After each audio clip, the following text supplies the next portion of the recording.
Graça e paz, amados. Estamos aqui para hoje analisarmos um texto. Eu gostaria que você analisasse comigo. O texto está em 1 Reis, capítulo 19, um texto que é conhecido, como a caverna de Elias ou a depressão de Elias. É um texto muito interessante. Nós hoje vamos analisar esse texto e ver que o profeta Elias, ele apresentou aqui um quadro de depressão e nós vamos ver como Deus cuidou dele nesse momento. E muitos outros personagens bíblicos também já passaram por isso. Se você está passando por este momento ou já passou, eu tenho 3 notícias muito boas para você. Primeiro, depressão não é pecado. Segundo, muitos servos e servas de Deus, pessoas fiéis ao Senhor, tiveram depressão ou apresentaram sintomas de depressão. E o terceiro é que a cura, ou pelo menos pode-se administrar a depressão. Em muitos casos, na maioria das vezes, a cura e cura completa. Outros casos, a pessoa consegue administrar. Nós temos na Bíblia vários exemplos, Nós temos o caso de Moisés, um dia se sentindo muito cansado de conduzir aquele grande povo em meio ao deserto, o povo reclamando. Moisés falou com Deus: Deus, estou cansado, pode tirar minha vida. Nenhum desses casos, nenhum dos casos que eu vou citar aqui, nenhum deles tentou tirar a própria vida, porque eles entendiam que isso seria uma afronta a Deus. Mas chegaram a pedir que o Senhor lhes tirasse a vida. E assim nós temos o caso de Jó, que é bastante conhecido. Nós temos o caso também de Jonas, que também pediu que o Senhor lhe tirasse a vida, mas Deus não tinha esse propósito. Deus queria salvar não apenas a cidade, mas também o profeta dele.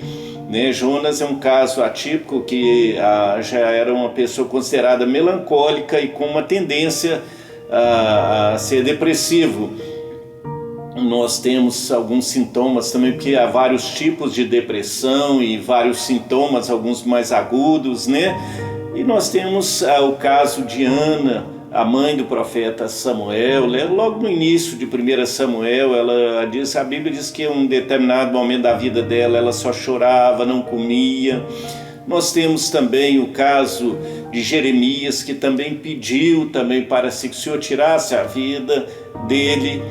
Olha, são muitos os casos, são muitas as situações, e alguns consideram até mesmo que Davi, ali no Salmo 38, Salmo 42 e outras passagens, Davi apresenta alguns quadros também com alguns sintomas, como sendo de depressão.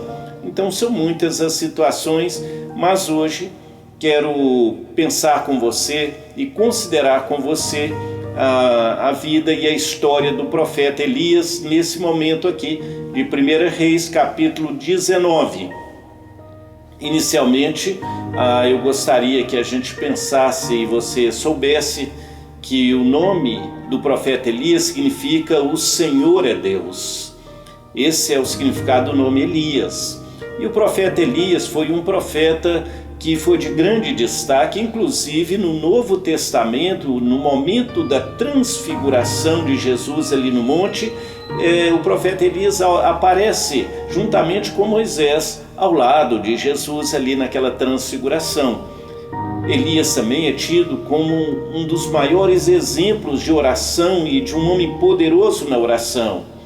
Elias meio que tinha a chave dos céus para abrir e fechar os céus através da oração. Ora, Elias orou pedindo que não chovesse, e a Bíblia diz que ficou 3 anos e 6 meses sem chover. Depois Elias orou de novo e Deus enviou a chuva. A Bíblia diz também que Elias orou pedindo fogo dos céus e Deus enviou o fogo dos céus em resposta à oração de Elias. E apesar de Elias ser esse exemplo, um dos exemplos mais poderosos de oração, Elias, a Bíblia diz lá em Tiago, capítulo 5, verso 17, diz que Elias era um homem como nós, sujeitos aos mesmos sentimentos. E, de fato, a gente vê aqui Elias, como nós, diante de um momento também difícil, que é caracterizado como a depressão de Elias, uma depressão que alguns chamam de depressão pós-sucesso. Eu conheci uma vez uma pessoa que conheço, ela se chama Solange, uma das pessoas mais consagradas que eu já conheci e conheço na minha vida, esposa de um pastor muito dedicado, que eu também admiro. Solange teve uma depressão pós-parto e ela soube que uma das irmãs de oração ia visitá-la. Ela ficou com muita expectativa, ficou muito feliz, muito esperançosa, mas essa irmã que deveria, fazer uma visita de conforto acabou piorando um pouco a situação, porque ela começou a falar com Solange que a Solange precisava de orar mais, e ela fez umas exortações que não eram adequadas para aquele momento. E graças a Deus Solange superou depois, venceu, e eu escutei ela dando esse testemunho, e até hoje Solange tem um grande fervor espiritual, mas ela entende que depressão não é pecado, e esta é uma compreensão correta, biblicamente correta, porque nós estamos diante também de um caso agora, e é o caso que nós vamos analisar mais especificamente, que é a depressão de Elias, que alguns consideram a depressão pós-sucesso. Depressão pós-sucesso. Por que pós-sucesso? Elias está vindo de um momento muito feliz. Ele havia obtido grande sucesso na missão, mas depois ele mergulha então numa depressão. Então, para isso, para introduzir aqui, eu gostaria que você lesse e acompanhasse comigo a leitura que vamos fazer. Ela se encontra em 1 Reis, o primeiro livro de Reis, capítulo 19. Vamos ler os versos 3 e 4. A Bíblia nos diz assim: temendo, pois, Elias, levantou-se e, para salvar a sua vida, se foi e chegou a Berseba, que pertence a Judá, e ali deixou o seu moço, o seu ajudante. Ele mesmo, porém, se foi ao deserto, caminho de um dia, e veio e se assentou debaixo de um zimbro e pediu para si a morte e disse: basta, toma agora, ó Senhor, a minha alma, pois não sou melhor do que meus pais. Então nós temos aqui um momento em que o profeta Elias, ele está meio que desistindo da vida. Mas o que está por trás desse momento?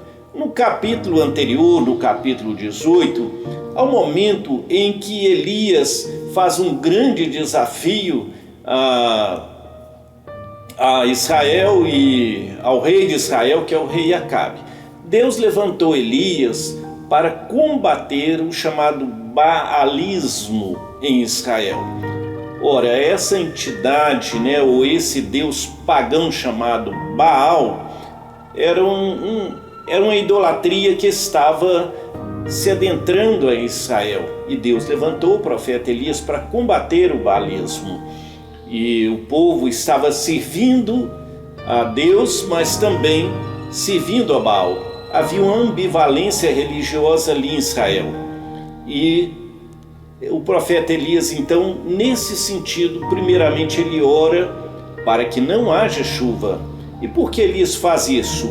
Porque essa divindade pagã, introduzida de forma mais específica através de Jezabel, a chamada menina má na Bíblia, uma das mulheres mais satânicas da Bíblia, que foi casada com o rei Acabe, rei do Reino do Norte, rei de Israel, do Reino do Norte, capital Samaria. Onri, o pai de Acabe, que foi também rei, ele promoveu esse casamento de Acabe com Jezabel como forma de aliança com outros povos. Mas Jezabel era uma sacerdotisa pagã, e quando ela vem para Israel, casada com o rei Acabe, porque o seu pai havia falecido, Jezabel começa a introduzir em Israel o culto a Baal, esse culto pagão. E Israel vai se aderindo a esse culto. E ela traz então sacerdotes para exercerem ali, constrói altares para Baal. E Baal é uma divindade pagã responsável, segundo eles, pelo trovão, pela chuva, pelo orvalho. E numa sociedade agrícola, era um deus que para eles era muito importante.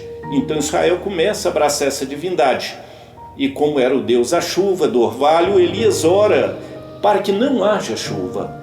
E Deus ouve a oração de Elias e retém a chuva, mostrando então a impotência de Baal. E realmente a Bíblia diz que durante 3 anos, lá em Lucas capítulo 4, o próprio Senhor Jesus vai fazer menção também, ali, é mencionado sobre Elias, e Elias, então através dessa oração, ele fecha os céus, Deus ouve a oração de Elias e fica 3 anos e 6 meses sem chuva ali em Israel, e ele diz que a fome era extrema em Samaria. Isso mostra a impotência de Baal. Depois Elias ora de novo, pedindo a chuva, e Deus então envia a chuva, aquela pequena nuvem que muitos se lembram até da música, né? Eu vejo uma pequena nuvem. Então ali a oração de Elias. Depois Elias também, ele convida os profetas de Baal para um grande desafio lá no Monte Carmelo.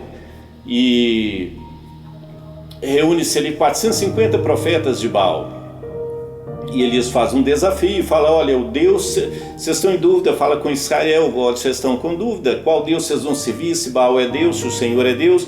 Então vamos fazer um desafio, vamos colocar aqui 2 bezerros, vamos parti-los, e os profetas de Baal vão clamar a Deus para queimar o holocausto, e eu vou clamar também. E o Deus que responder com fogo, esse ficará legitimado, confirmado como sendo o Deus verdadeiro.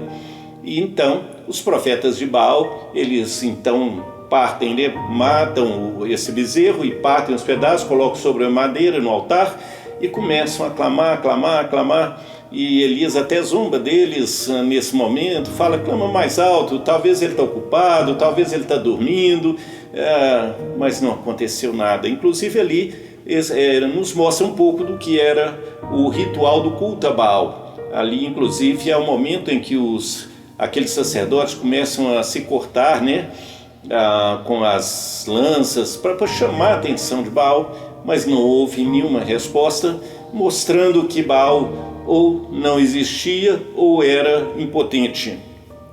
Então agora Elias toma frente.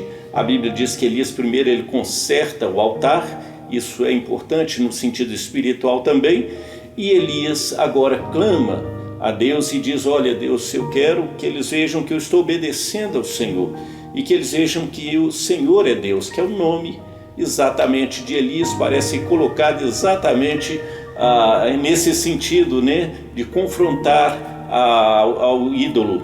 Então Elias ora ao Senhor, a Bíblia diz que Deus envia fogo dos céus, o fogo queima todo o holocausto. Elias tinha pedido para pôr água e lambe a água e as pedras e aquele fogo que faz aquela, né, a resposta de Deus que é muito visível. E o povo começa então a gritar, só o Senhor é Deus, o Senhor é Deus, que é o nome de Elias, e ao mesmo tempo ficou ali confirmado o Deus verdadeiro, que é o Deus de Israel, o Senhor é Deus. Então Elias, ele sai vencedor desse grande desafio, o nome de Deus é glorificado e tudo é lindo. Porém, quando Jezabel fica sabendo que Elias, né, tinha vencido esse desafio, e Elias aproveitou também na ocasião para mandar matar os profetas de Baal, e foram mortos 450 profetas de Baal, e Jezabel fica revoltada. Então ela ameaça, manda um recado para Elias de que ela irá também matá-lo. A Bíblia diz, por isso nós lemos aqui, em 1 Reis 19, verso 3 aqui, temendo Elias, ele vai fugir. Então isso é algo que mostra aqui uma situação de depressão, no sentido de que contrasta com a personalidade de Elias. Elias não era um homem de ter medo, ao contrário, Elias era um homem corajoso, ousado e usado por Deus. Mas agora ele tem medo e ele foge, recebendo o recado de Jezabel. Então é o início de um quadro de depressão de Elias. Elias também, ele vai em direção ao deserto.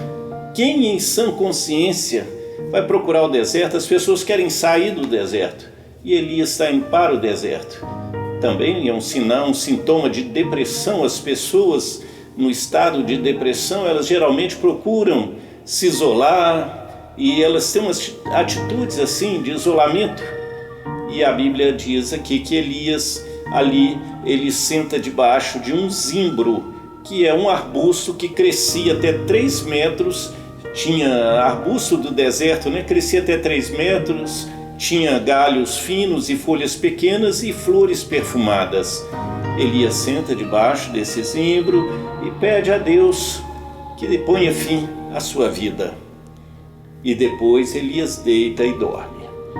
Ora, eu quero agora falar com você algumas coisas, compartilhar com você algumas lições importantes desse texto e dessa situação específica na vida do profeta Elias. Primeiramente, eu quero destacar aqui o lado físico da depressão. A depressão de Elias, ela tinha um lado físico, o lado do cansaço do corpo, cansaço físico. Na verdade, Elias está cansado, ele está exausto física, emocional e espiritualmente. Mas vamos considerar primeiramente o cansaço físico. Ora, Elias, se você pegar lá 1 Reis, capítulo 18, você vai ver que Elias está no Monte Carmelo fazendo aquele desafio. E no finalzinho desse capítulo 18 vai dizer que Elias, ora Deus manda a chuva e a chuva está chegando e ele anuncia para o rei Acabe, olha, pode descer que está vindo chuva. Só que Elias, a Bíblia diz que a mão de Deus foi sobre Elias e deu-lhe uma força que Elias correu do Monte Carmelo até a entrada de Jezreel. Ele correu na frente da carruagem de Acabe. Isso era um costume antigo. E Elias, ao fazer isso, ele está demonstrando a sua fidelidade, honrando o rei Acabe. Ele corre na frente do carro ou da carruagem do rei Acabe, ele corre do Monte Carmelo até a entrada de Jezreel. Esse percurso é calculado tendo em torno de 25 a 40 quilômetros, ou seja, é um percurso longo. E Elias correu esse percurso.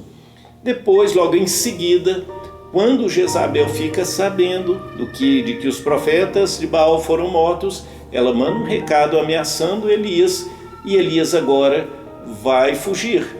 E nessa fuga, Elias vai de Jezreel até a entrada dessa cidade, até Berseba, e ele ali vai deixar o seu ajudante. E esse percurso da entrada de Jezreel até Berseba é calculado em 160 quilômetros. É muita coisa, é uma caminhada muito longa. Ali ele deixa o seu ajudante e agora a Bíblia ainda diz que Elias caminhou cerca de um dia rumo ao deserto. Então perceba o cansaço físico de Elias depois de toda essa atividade intensa, sem contar todo aquele momento lá no Monte Carmelo. Ele está exausto e como Deus vai tratar com Elias? Aqui Deus então vai cuidar de Elias. Primeiramente vai permitir que ele durma bastante, a chamada sonoterapia. Elias dorme bastante e apaga, vamos dizer assim, e de repente, quando ele dormiu já um certo tanto, Deus toca através de um anjo. Deus toca em Elias, acorda ele, desperta ele, e quando Elias acorda, Deus tinha preparado uma alimentação para ele. Ele olha na sua cabeceira e ele vê um pão cozido e também uma jarra, um jarro ou uma botija de água, e ali então ele se alimenta, ele se hidrata e ele volta a dormir, aquele sono também profundo, e Deus permite que ele durma mais um pouco. E novamente o desperta com o anjo, e Elias novamente tem a alimentação dada por Deus, e essa alimentação fornece uma energia para Elias, que tem a sua energia agora de volta e se sente fortalecido e vai caminhar 40 dias até o Monte Horebe. Eu quero antes disso fazer um paralelo, antes de seguir aqui com a história de Elias. fazendo também um paralelo desse cansaço físico de Elias, que motivou também, foi uma das causas da depressão, que é o cansaço, o estresse, faz uma ligação, um link aí com Moisés e também com Jonas. Porque Moisés também, quando ele chega nesse quadro de depressão, está lá em Números capítulo 11, verso 15 especificamente, quando Moisés fala ali que quer dar um fim, quer acabar tudo, Moisés está exausto, ele está conduzindo o povo pelo deserto, caminhando no deserto, e Moisés está num estado de cansaço físico, emocional, espiritual muito grande. Então é comum esse quadro, esse cansaço, também é um dos fatores que podem causar depressão, que é também o caso de Jonas. Se você observar bem a vida de Jonas, quando ele decide desobedecer ao Senhor e ele tomar outros rumos, né? A vida dele vira um turbilhão de problemas, e Jonas é lançado ao mar, engolido por um grande peixe, depois vomitado em terra. Depois Jonas decide obedecer, e ele vai pregar, e ele caminha por toda a cidade, e a cidade é grande, e Jonas caminha muito pregando, e ele está exausto. É onde depois Jonas vai pedir para si o fim de tudo, achar que acabou e querendo dar um fim na vida, porque ele estava na verdade muito cansado. E na verdade não é só um cansaço que há por trás de tudo isso. No caso aqui de Elias, no caso de Moisés, no caso de Jonas, há também sintomas, né, de decepção, desilusão, frustração. Há muitas coisas envolvidas aqui, mas eu quero especificamente mostrar o lado físico da depressão, porque acontece geralmente com pessoas intensas. Nós tivemos aí no século XIX um pregador que é referência, chamado Charles Spurgeon, um pregador que é considerado o príncipe dos pregadores, um homem também intenso na sua pregação, no seu estudo, e ele também teve depressão, é conhecido, e ele não escondia de ninguém, e hoje todos têm acesso, sabe que ele conviveu, ele não venceu, não foi curado da depressão, mas aprendeu a administrar essa depressão. Então, são homens de Deus, intensos, trabalhadores, mas que muitas vezes o excesso de trabalho, o corpo cobra às vezes esse excesso, e nós temos um corpo, como diz lá em Tiago 5,17, Elias era um homem como nós, sujeito aos mesmos sentimentos, ou seja, ele tinha um corpo como nós, uma mente, um cansaço também, que é sujeito ao cansaço, né? Eu me lembro, e quero dizer aqui, o corpo tem limites, nosso corpo tem limites, nós não somos uma máquina, é sangue que corre aqui, não óleo. Então nós temos limites, e quando nós forçamos demais, o corpo pode cobrar isso, essa síndrome do super-homem ou da Mulher Maravilha. Eu me lembro quando minha mãe contava uma história de um homem carregando um feixe de lenha, e ela disse que aquele homem não estava aguentando carregar o feixe de lenha, e ele punha mais lenha, não estava aguentando e punha mais lenha. Então nós precisamos entender também os limites do corpo, né, da dieta, do cuidado com esse corpo, que é o templo do Espírito Santo de Deus. Eu falei sobre a depressão de Elias, o lado físico da depressão, e como Deus cuidou de Elias com a chamada, vamos dizer assim, sonoterapia e alimentação, dieta, ok, tudo bacana, né? Mas também existe um outro lado aqui, o lado emocional e o lado espiritual.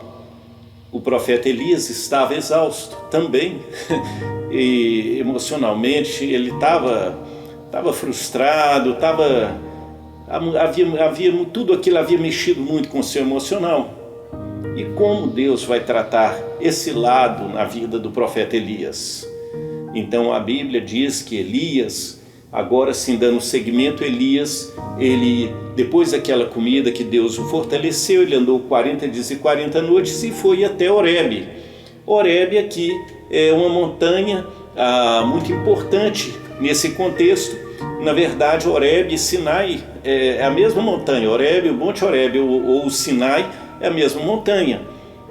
É o lugar que Moisés havia estado antes também, quando Deus retirou o seu povo do Egito através de Moisés, E ali também no Monte Horebe ou no Monte Sinai, Deus fez uma aliança com Israel agora como nação, como seu povo. Então é muito importante, é muito significativo essa montanha. E Elias vai para essa montanha, a montanha de Deus, o Monte Horebe ou o Monte Sinai. E ali ele se refugia numa caverna, que é hoje, por isso que é chamada Caverna de Elias. Porque embora fosse uma caverna literal, entende-se também como sendo aqui essa caverna, como sendo a depressão de Elias, porque a caverna aqui também ela tem um sentido de isolamento, de medo, insegurança, afastamento, como é que fala? Está, né, mais interiorizado, mais ali a sós, querendo ficar sozinho. Então é esse o sentido da caverna. Elias quer se isolar, quer ficar ali e não vê ninguém, ninguém vê ele, né? E é uma solidão, ele quer ficar ali dentro da caverna, que é chamada então a caverna de Elias ou a depressão de Elias. E o que nos leva para a caverna? São muitas coisas que podem nos levar para a caverna ou para a depressão. São as pressões da vida, o cansaço, o medo, a insegurança, uma perda de um ente querido ou de um familiar, uma perda financeira significativa, a perda de um emprego, a perda da saúde, problemas no casamento, há tantas coisas. A vida hoje exige tanto, a pressão é tão grande, e tudo isso pode às vezes ser um gatilho que pode conduzir alguém à depressão. No caso de Elias, falamos aqui todo o contexto que envolveu a vida do profeta Elias, o que fez com que ele se adentrasse então ali a essa caverna e ficasse ali isolado, quietinho lá para dentro. Só que quando Elias entra nessa caverna, ali no monte de Deus, no Monte Horebe, Deus vai ao encontro de Elias e Deus chama Elias e pergunta: que fazes aqui, Elias? Olha que pergunta linda. Deus não está perguntando, né? Na verdade não é uma pergunta de sondagem de verdade para saber o que Elias estava fazendo, porque Deus sabe todas as coisas. Mas era também uma chance, uma oportunidade para que Elias desabafasse. Olha, é muito importante, né? No quadro de depressão, podemos falar com alguém, poder desabafar, dividir o fardo. E é isso que Deus faz, uma pergunta provocativa, uma pergunta aberta para que Elias pudesse falar com Deus. E Deus pergunta: Elias, que fazes aqui? Elias então responde ao Senhor: eu tenho sido extremamente zeloso pelo Senhor, porque os filhos de Israel deixaram a tua aliança, derrubaram os teus altares, mataram os teus profetas à espada, e eu fiquei sozinho e querem tirar a minha vida. Essa é a resposta de Elias. E aí Deus ali, ele manda para Elias, faz um fenômeno ali que vem primeiramente através de um vento muito forte. Elias viu um vento muito forte, bastante forte. Mas Deus não estava naquele vento. Deus manda também um terremoto que sacode aquela montanha, mas Deus não estava naquele terremoto. De repente um fogo se acende, mas Deus também não estava naquele fogo. Essas manifestações são interessantes porque eram manifestações que avisavam da vinda do Senhor, da presença do Senhor, como está lá em Êxodo 19, quando Moisés sobe no Monte Sinai. Então todos esses elementos caracterizam a vinda do Senhor ali, porém Deus não estava nem no vento forte, nem no terremoto, nem no fogo.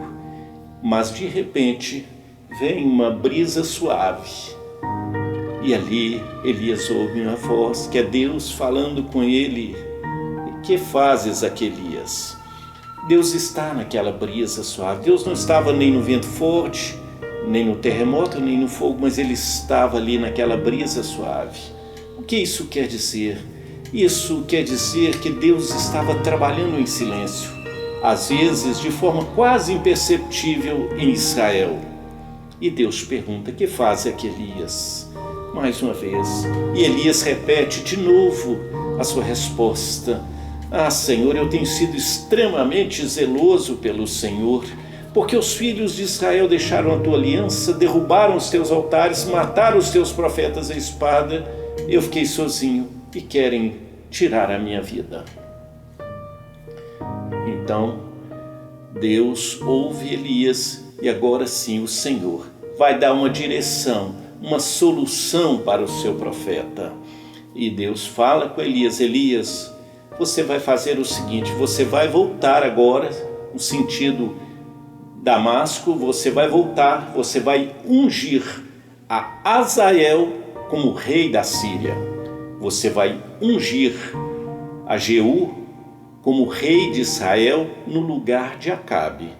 E você vai ungir o profeta Eliseu no seu lugar.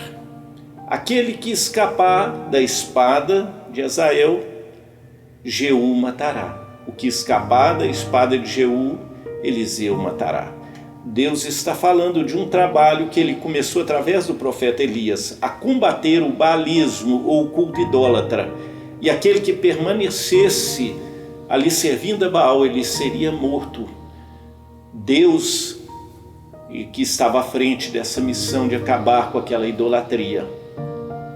E de fato é interessante, quando o último desses 3 homens que Elias vai ungir, quando o último deles, que foi Jeú, veio a morrer, o culto a Baal havia sido extinto. Está em 2 Reis, capítulo 10, se não me engano, verso 18.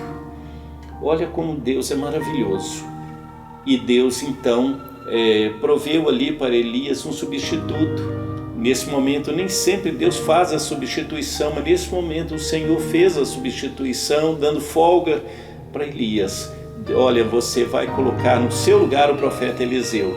Pode descansar um pouco, aí pendurar sua chuteira. Eliseu vai dar sequência a este trabalho. Você já fez muito até aqui, Eliseu vai dar seguimento. E Deus falou algo bastante significativo ao profeta Elias. Deus fez uma revelação muito linda, tremenda, uma novidade. Deus disse a Elias, Deus falou com Elias: você está dizendo, eu fiquei só. Você está achando que você está só, mas você não está sozinho. Eu reservei em Israel 7.000 joelhos que não se curvaram diante de Baal. O apóstolo Paulo, lá na frente em Romanos, capítulo 11, ele vai fazer referência a esse episódio de Elias. Ele vai dizer que Deus mostrou para Elias que Elias não estava sozinho. O apóstolo Paulo está falando de um remanescente fiel, que Deus sempre conserva um remanescente fiel. Deus tem sempre um remanescente fiel. Muitos abandonam o Senhor, muita apostasia, mas Deus tem sempre um remanescente fiel, que permanece firme, fiel, servindo ao Senhor. E é interessante que Deus agora, depois que ele dá essa missão então a Elias, e eu quero falar aqui sobre essa questão da solidão. Um dos problemas da depressão é o isolamento, a solidão. Aí é um problema, não o lado físico da depressão, eu quero falar agora do lado emocional da depressão espiritual. Havia 7.000 pessoas que não tinham se dobrado diante de Baal, só que Elias não estava em comunhão com eles, por isso Elias achou que estava sozinho. Olha, pessoas precisam de Deus, mas pessoas também precisam de pessoas. Não é um bom remédio afastar-se das pessoas que mais amamos, que mais nos ajudam no momento em que mais precisamos delas. O momento da depressão é o momento também de buscarmos essas pessoas que Deus coloca como anjos em nossa vida, para estar ao nosso lado, para estarem conosco, para nos abençoarem. Então Deus faz esse trabalho na vida do profeta Elias. E nós vimos então como Deus cuidou do seu profeta.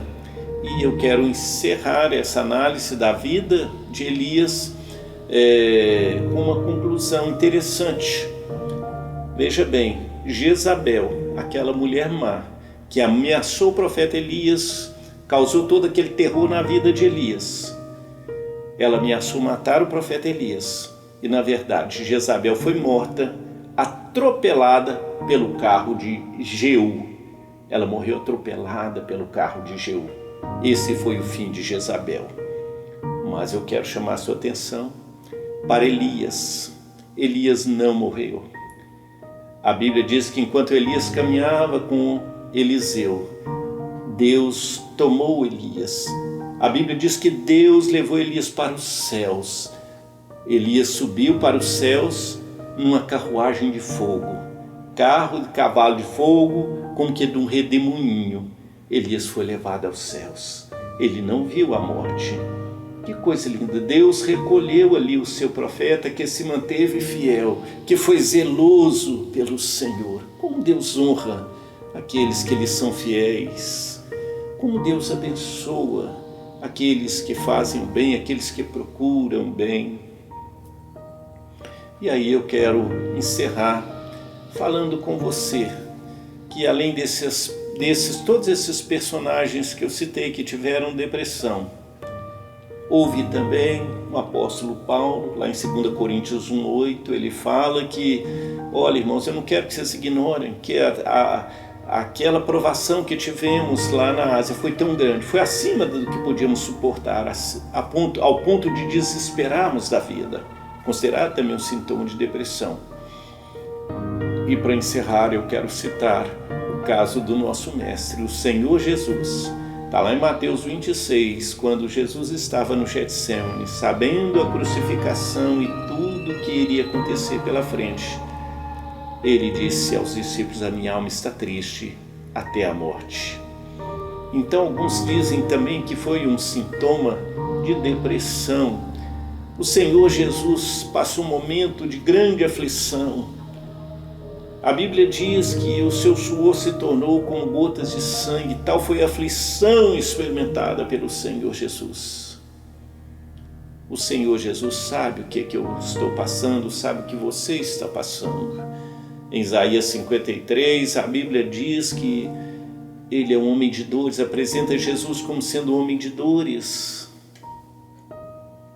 Mas ele suportou tudo para que eu e você pudéssemos ter a vitória. Todos esses homens que eu citei, todos eles, nenhum deles ficou por ali. Moisés não morreu naquele deserto, Moisés morreu com 120 anos e a Bíblia diz que os seus olhos ainda brilhavam. Davi, que passou por tantas tribulações e tantos quadros de depressão, tantas falas de depressão, a Bíblia diz que Davi morreu velho, morreu cheio de dias, com uma vida maravilhosa. Olha, Deus tem um propósito também para você. Deus tem algo lindo para você, não perca isso de vista. E o Senhor Jesus, Ele te faz o convite, que Ele faz a todos os homens: vinde a mim, todos vós que estáis cansados e oprimidos, e eu vos aliviarei. Tomai sobre vós o meu jugo, aprendei de mim, porque sou manso e humilde de coração, e encontrarei descanso para as vossas almas.